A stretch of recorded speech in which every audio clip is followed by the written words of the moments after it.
Hi everyone, my name is Rebecca Edwards and I'm the curator at Arbite Gallery in London. If this is your first time with us, Arbite Gallery is a gallery that commissions artists working at the intersection of digital practice, new technologies and critical thinking. And we've been working in this way since 2013. Arbite Skills is something that we launched in 2020, and Arbite Skills are introductions to creative software and short courses on digital theory led by artists and curators working within the digital realm. So far, we've done workshops on coding, 3D designing, sound editing, as well as cross-platform game engines and virtual world making. These creative courses were really made to fill a gap we saw for short but in-depth peer-to-peer learning, something in between a YouTube tutorial and a university short course, all via a supportive network of like-minded people. The classes are always small, which gives participants a chance to receive a more personal and hands-on approach in a more friendly and encouraging environment. And the main aim of the workshops is for participants to leave with skills that they can apply in their creative development. So today, giving the first of 3 workshops we've programmed in collaboration with the Serpentine and their second issue of Future Art Ecosystems is Danielle Brathwaite-Shirley. Danielle is an artist working predominantly in animation, sound, performance, and video games to communicate the experiences of a Black trans person. Their practice focuses on recording the lives of Black trans people and intertwining lived experience with fiction to imaginatively retell trans stories. Spurred on by a desire to record the history of trans people, both living and past, their work can often be seen as a trans archive where Black trans people are stored for the future. And we're excited to be working on a new commission with Danielle that will open at Arbite in November this year. So keep your eyes and ears peeled for that one. But with me today is Eva from our collaborators at Serpentine, who will share a bit about Future Art Ecosystems. Hi, everyone. Thanks so much for joining us, Katerina and Jess. So yeah, I am Ava Yeager and I'm associate curator at Serpentine, where I work specifically on the R&D platform team. And our initiative is basically to operationalize the research that we do and also generally artistic research within the art field. And as part of that, we produce an annual strategic briefing called Future Art Ecosystems. And the idea behind that work is to provide concepts, references, language, and arguments that can be integrated into operational agendas for 21st century cultural infrastructure. So the idea is that what you find in that report is something that you can utilize also in the different projects that you're doing, whether you work internally as an art worker at an institution or within your own art practice. On July 6th, the team, along with a lot of amazing contributors, including Danielle, launched the second issue of Future Art Ecosystems, Art and Metaverse. And this time around, we focused on metaverse infrastructure that might interface with the art world. For those of you who are less familiar with the term, it's an always online, persistent, spatial second world. And for us, it represents a kind of fundamental shift in our notion of digital systems and presence. And so it will require new skills in order to grasp its implications. I'll drop a link in the chat so that you can read the report and sort of find out more about what we're doing. But as part of this exploration into virtual experiences, we really wanted to bring you a series of technical workshops that were focused on art making in the metaverse. So we thought who better to kick us off than Danielle, someone who we've been really inspired by and who's contributed in many ways to Future Art Ecosystems, including our latest podcast, Playtesting Counter Archives. So we're really looking forward to today and also to working with Arbite and Danielle in the future. So yeah, over to you, Danielle. Hi, everyone. Okay, so if you don't want your videos on, can you unmute yourself so that we can hear you? Because our first thing that we're gonna do, which is gonna be a little icebreaker, is create a little AI journey together. So the first thing we need to do is decide what our setting is. What should the setting be? You can just shout it out if you want. Cyberpunk. Cyberpunk, there we go. Okay, and now we have to select a character. So cyborg, punk, cop, or android? Cyborg. Cyborg. Perfect. Okay, and so I'm gonna mix the name between both of you. So I'm gonna call them Katarina Jess. Okay, perfect. Okay, so this is like an AI generated story. So anything that you say to it, it can react to. And I thought this was a good way of introducing each other as well as telling a story at the same time. So I'll be the like orator, so I'll read it for us. But I will then pass it on to you to then come up for the next bit of the story. So you are Katarina Jess, a cyborg living in the futuristic city of Zale. You have a bionic arm and a holoband. You're walking down a dark city streets while neon lights flash brightly above you. As you pass an alley, you see two men injecting something into the door of a shuttered shop. You are about to call out when you feel a whack in the back. You stagger forward a bit before turning around. So what I want you to do is to come up with the next bit of the story, which we will feed into the AI, but also have it as a part of an introduction of yourself. So this could be Katarina walks to the left while working at the job XYZ, blah, blah, blah. So Katarina leaves Goldsmiths to head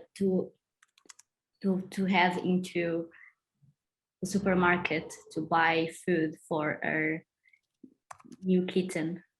It's called Luna.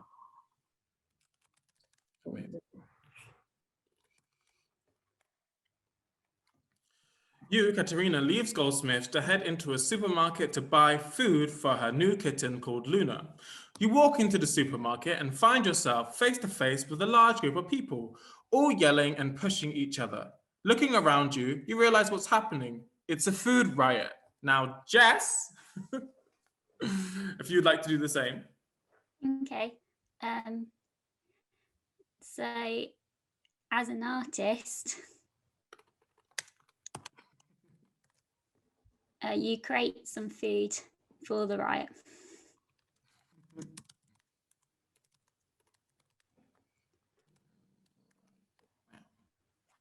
You as an artist, you create some food for the riot. You sit down on a marble bench and conjure up waste bucket foam hands to hold a paintbrush. You begin to paint a picture of a beautiful girl holding an apple on the side of the building. Do I introduce myself as this AI kind of situation? No, you can say whatever you want and it will be able to respond, whatever you want. Okay, awesome. Thanks, Danielle. So, hi everyone. I'm Uli.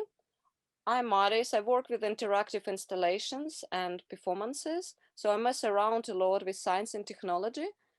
And I was interested in what kind of interaction is going to happen there because I've done a couple of interactive performances with Columbia University, and I just want to see what you're cooking here and take part in it and like share and exchange and help you with anything if needed. I'm trying to write some of that. The cyborg you can just type that I'm like artist who works with interactive installation. I think it's fine.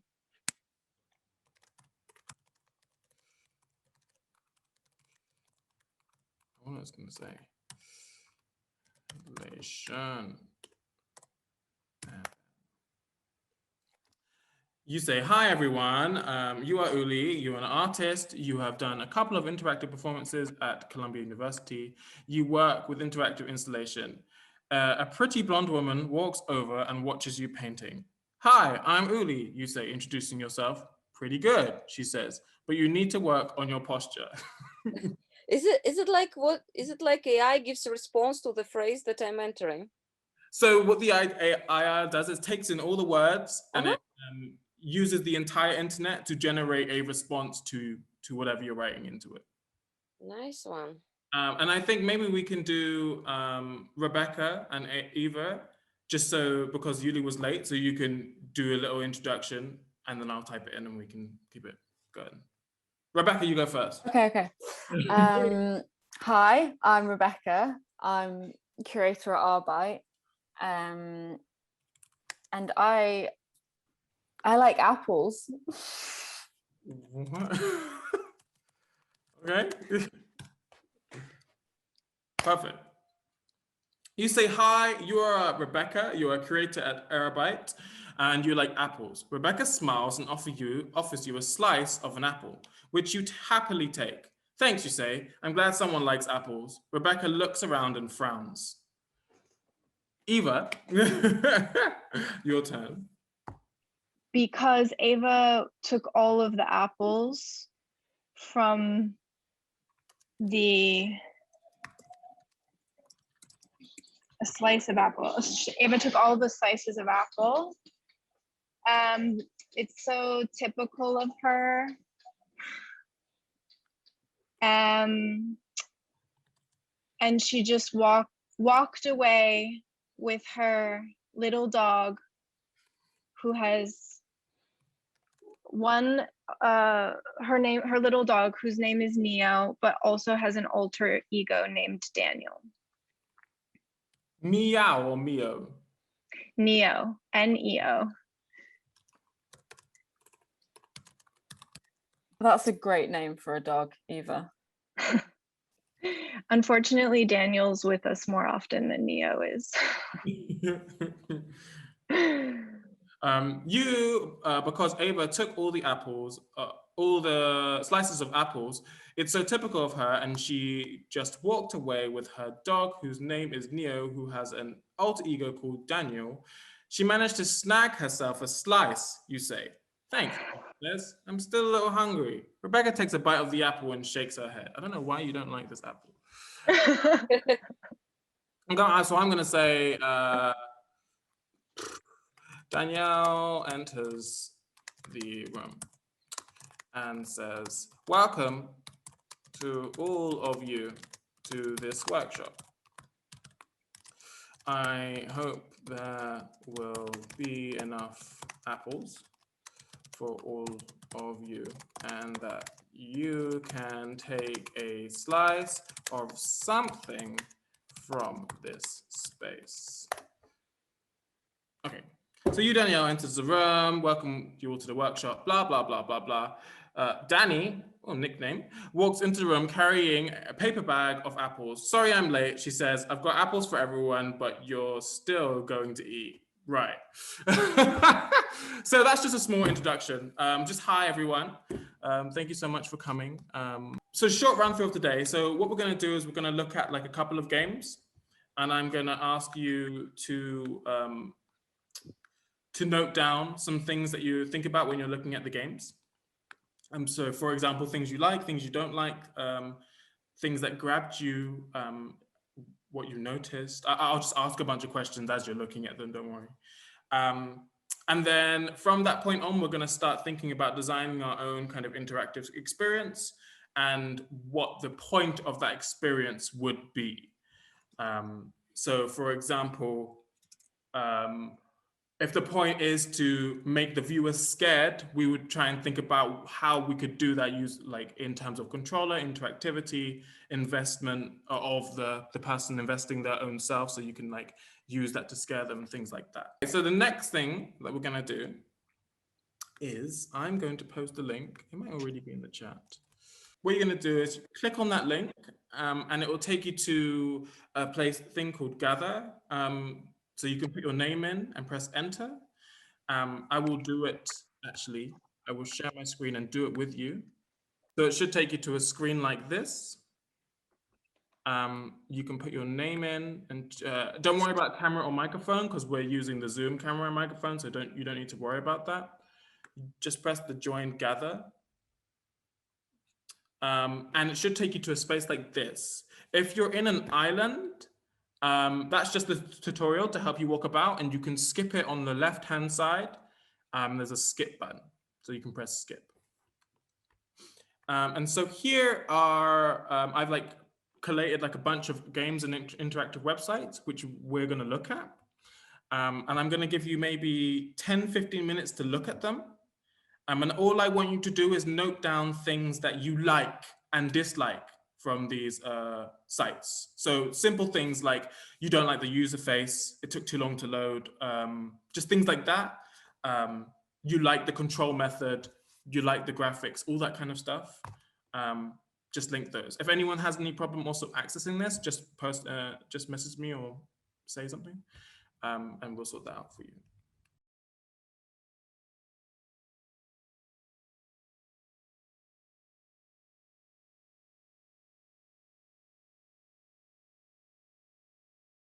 So as you're noting things down, I'm just going to go through one and talk, because it's too hard to just stay silent on this for me. It's just way too hard. But please feel free to ignore everything I am saying. Which one should I go through? Do you know what? I'll go through my own because it feels best to do it. What are things I don't like? Yeah, why not?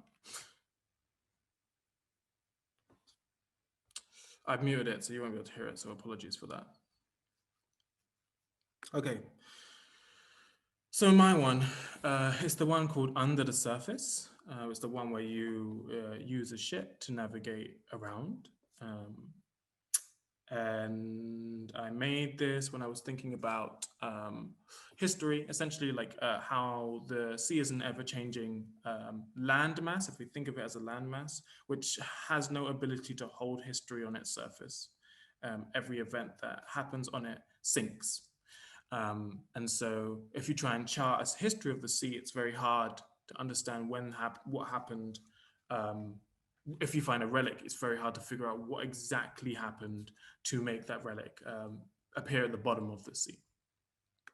But I also wanted to talk about how some of that kind of erasure is happening now, and actively happening now, and caused by ourselves, but also like governments, and how the sea can kind of hide things that are essentially not wanting to be talked about.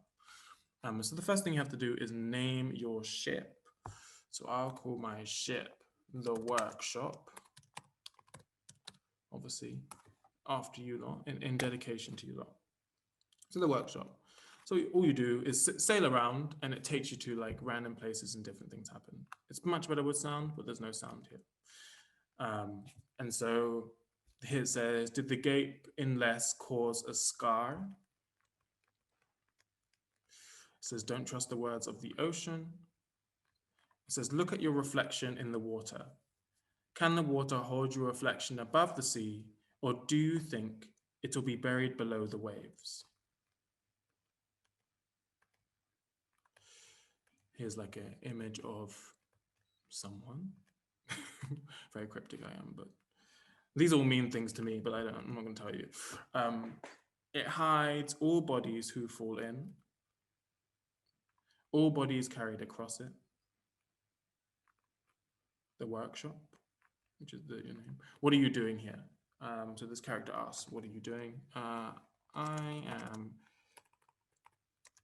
trying to find out my history.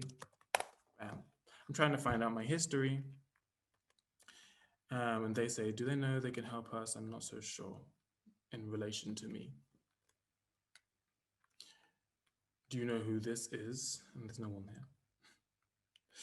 Do you know how your ancestors used the sea? Which is a good question, because I don't think a lot of us do know exactly how our ancestors used the sea. At the time I was looking at you have 3 minutes left, by the way, to make notes. Multitasking is something you have to do. I was looking at the history of piracy when I was making this. And piracy was actually used by the government in the UK as a kind of like a spy system. So if they wanted to do something in a country far away, but didn't want it to link back to them, they would send their gentlemen as pirates. And so any atrocities that happened would not be linked to the UK government.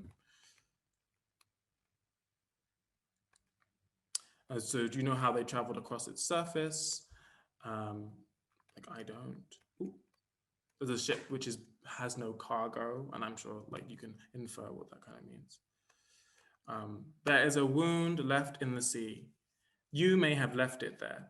It was used to navigate the ocean, and its blood is still spilling across its waves. The wound cannot be closed. We are part of this wound. We are lost in this wound. It's so weird with no sound, but anyway. The wound is too deep to understand. So these wounds are kind of like gaps in history. And so for me, I think of them as like, do you know on Earth when the pressure pushes down, basically makes fossils. So when you cut down through the Earth, you can see all the segmented layers of history and kind of infer time and generations of that. The wounds are kind of like that. So for me, you would go in and you'd be able to see segmented bits of history of like when someone was buried, when someone was taken across the sea, what they did on the sea, how they fished, how they got their food, how they navigated it. Because there's all these stories about like different kinds of navigations, like using the stars, different star maps, different star charts, different boats and all that kind of stuff. But a lot of it we don't know much about. 1 minute left, everyone. Remember the year this all started? I wonder what year will come to your mind. Have you buried your own memories? Have you buried someone else's? There's a bunch of little ships around a little hole. These are some relics. These relics, some of them are in I think maybe all of them are in the British Museum actually. Can't remember now. But essentially, at the time I was looking at relics that taken across the seas and basically stolen, and how some of them the ships that were carrying them were actually, destroyed. And so these relics now exist underneath the sea with like a loss of origin and a loss of purpose. And that's time. Perfect. Okay, that's enough for me. Great. So if we gather back, the next task we're gonna do is that we're gonna start thinking of designing our own. I'm not just gonna chuck you in there though, don't worry. We're not just gonna start doing that. So the first thing I want you to do is I'm gonna give you 2 minutes.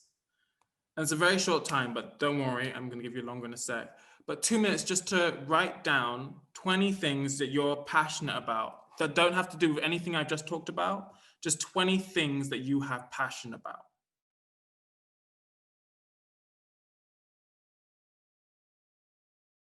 Okay, and then the next thing I want you to do, these are quick fire, don't worry, this is just to get your brain start working.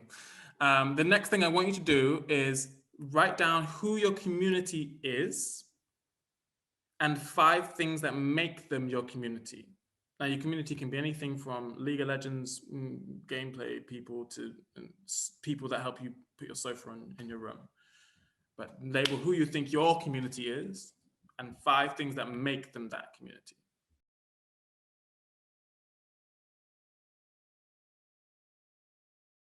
And the last thing I want you to do is write down 1 message that you strongly stand by. Something that you really, really, really strongly stand by.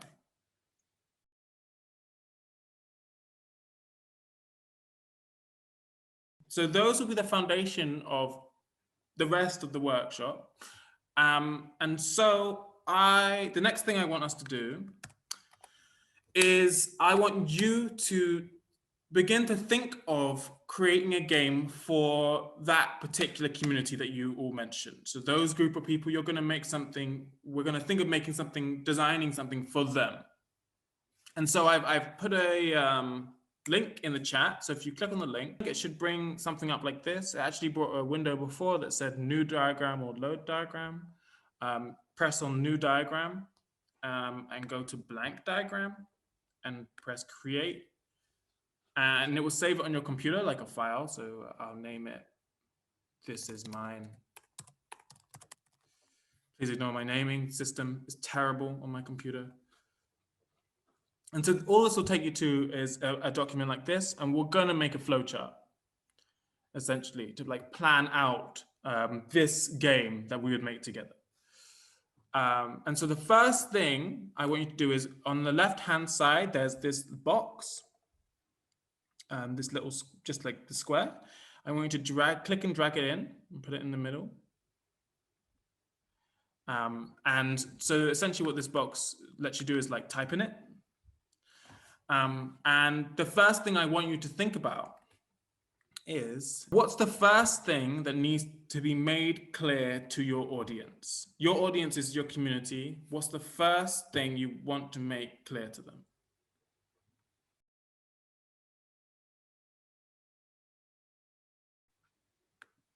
In terms of interaction with the, or like what?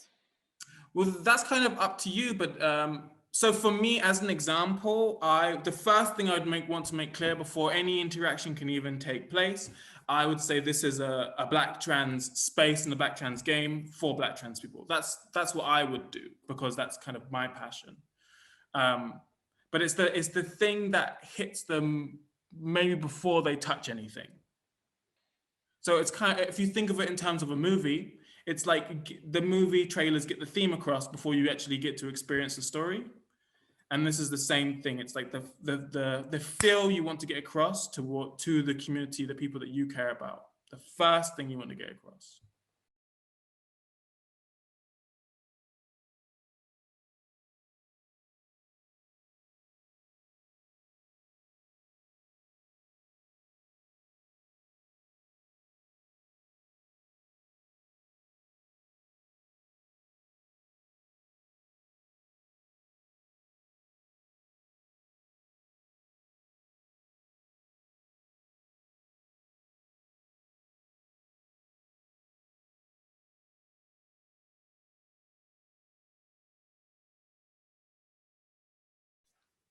And so the next thing I wanted us to do, and I'm going to reshare my screen, is,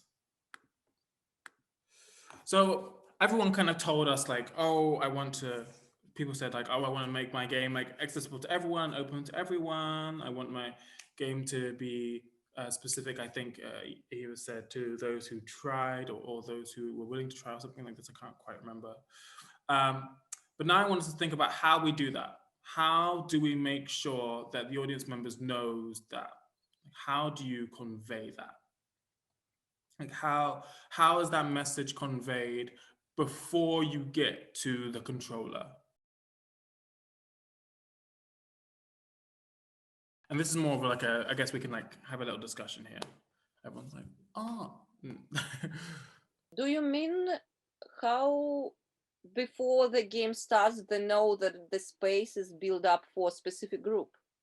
Yeah, so you said that you wanted people to know that it was open for everyone, for anyone.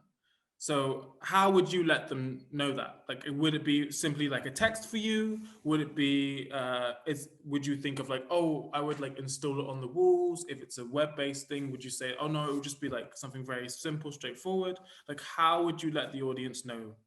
Do I have a condition where this game runs? Is it online or is it in a physical space?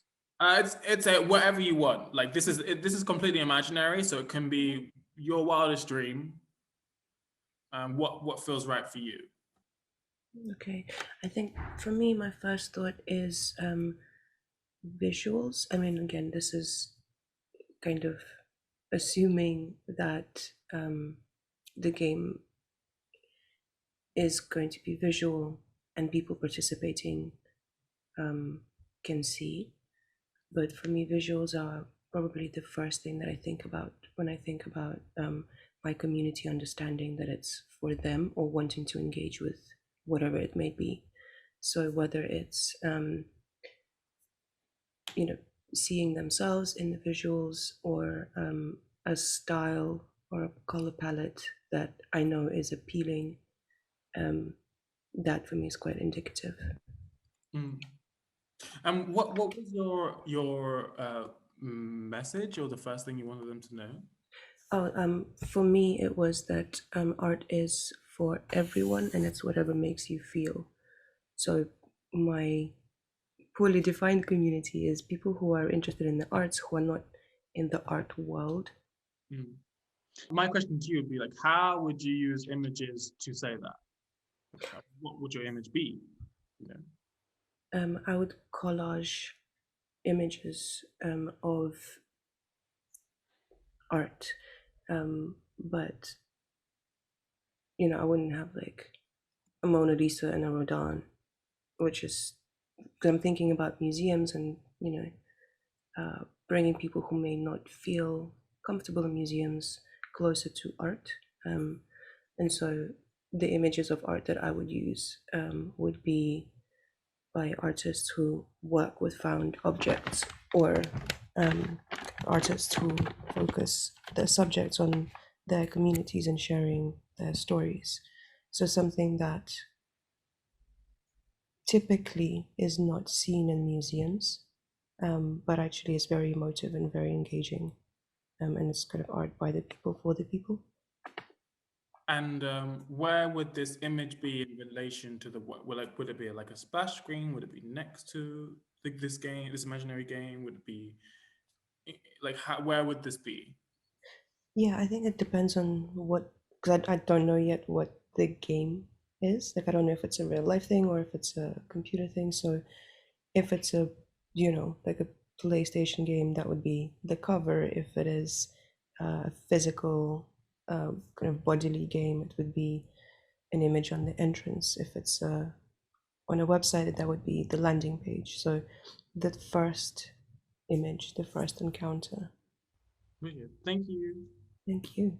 I think so. Now I would like you to think about what kind of game you would make. So a lot of the questions you've already been asking me and like asking yourself, like this is the moment where you get to kind of answer them. And so in terms of what kind of game, what kind of like genre of game it is, how people interact with it, and where you will find it. For example, Yuli talked about having like an online version and an offline version, each like kind of displaying it. It's the same things in different ways. But now we're talking about like the game itself, the interactive thing itself, like what is it doing? So like what's the story it's telling? How people interact with it, and what kind of genre is it? But I'm going to give you maybe 10 minutes to really come up with like a real good like basis of a story, and the kind of like control methods and where you want to put it. When you say control methods, what do you mean? So I mean, is it accessed via like a keyboard and mouse, or do you use a dance mat to play it, or do you use like a do you put on a coat to play it? Is it like webcam based? Does it just use the body of the person, the face, the skin color, the tone of the hair, things like that, like the how people interact with your game? Because it doesn't have to be just like an Xbox 360 controller. It can be something quite different. You know, it can be whatever you want.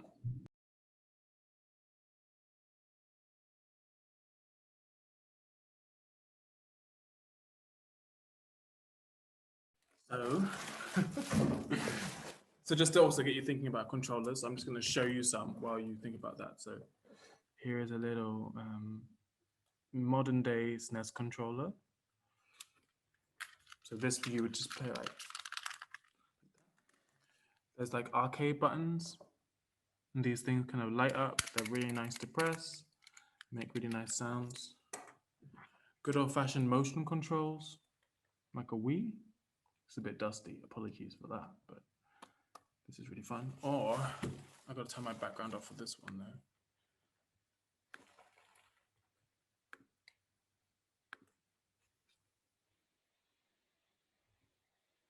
My recent obsession. Oh, this is so cool. What is this? This is a dance mat. Ah, you stay on the top of it. Yeah, so like you put it on the floor and you stand on it. Is it inflatable? No. It just sounds like that. But then what it does for you, does it feel soft or like, does it rotate you? No, it feels soft, but what you do is it's got arrow keys on it. So say if you wanted to move your character to the left, you could step here and your character would move to the left. That is so amazing. I love this. And I mean, these are really cool because you could just plug them into your computer and make them do whatever you want on your computer. I mean, you could even type with it, but don't do that. But yeah, just like letting you think about different kind of controllers as such. I think I have a couple more. Where did you get that? Is it just, you can just buy it anywhere? Yeah, like it's on Amazon actually. And the great thing about these is that like just because it's fabric, you can customize them really easily. So you could like stitch on your own design. Mm-hmm. It's also really nice to be able to interact in a more bodily way, rather than just being very stiff and like still. Exactly, it makes you feel much more. Yeah, it's not like it's something I love about those kind of games is that like you feel like your actions mean something, you know, like when the way you move your body means something. Because usually when you're playing a game on the computer, you're doing this, but you can just lounge on the sofa. Yeah, exactly. But like, say if the game says, "Oh, you need to jump and say stop to freeze to hide from the mysterious people," like Yeah. you're like, "Oh, I need to freeze," but you can do really interesting things with that because then you can make people get in positions and then make them think about the implications of those positions that they're in. Yeah. And so like you can start like using simple control methods to really like push forward your idea of what you want. Like, yeah. That's so cool. So you got 5 more minutes. And I can show you a sneak peek of this is the controller I've recently built for this anti-violence light gun game. It's physical. Can you press it physically at the controller? Yeah, we physically made this. I got the images on my phone, maybe I can show you.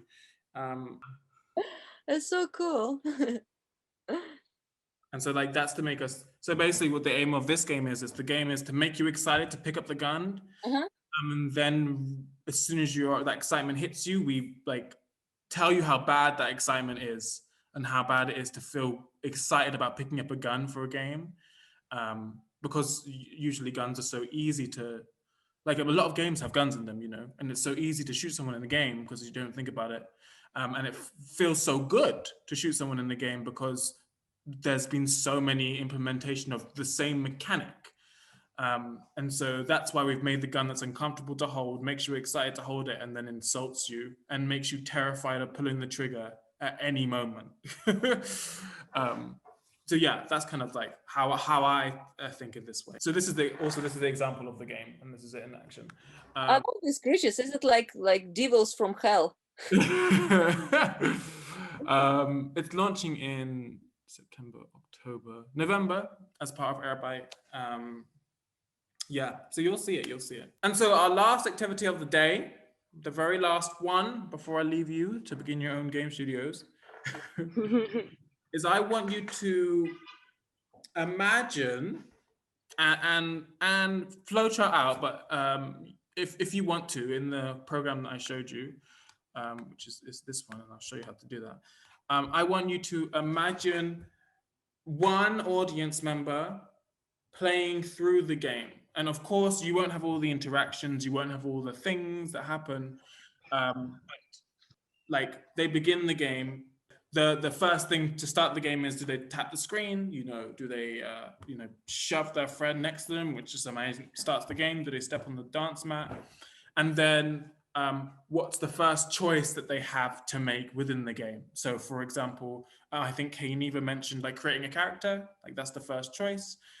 You would usually, your first choice could be testing out the emotions, you know, like, oh, smile, sad, or how are you feeling today, or whatever. Like, we're reading this, is this correct, or whatever. It could be what's it called, calibration. With you, Jess, it could be tapping the screen to start and putting a name in. It could be choosing one of the people to learn from. I think you mentioned having those people who were archived, and so it could be choosing one of them to start with. But yeah, it could be stepping on the dance mat and like slowly getting you used to stepping, because it's not a usual thing to do. So yeah, but I kind of want you to chart out the big, like one person's journey from beginning to end of a session.